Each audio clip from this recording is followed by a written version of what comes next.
นี่ลูกค้าสั่งตัดมาจากระนองนะคะบอกว่าอยากได้หน้านางนะคะตรงหน้านางก็ใช้ตัวเฉลียงมาทำหน้านางนะคะตัวนี้หน้านาง3 ชั้นนะ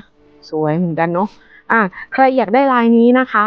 มีในตะกร้าแล้วกดในตะกร้าได้เลยนะคะสีนี้เป็นสีเทานะคะเทาดอกไปใส่กับเสื้อเหลืองเสื้อน้ำเงินได้เลยตัวนี้นะคะเสื้อเหลืองเสื้อน้ำเงินแมทได้นะคะ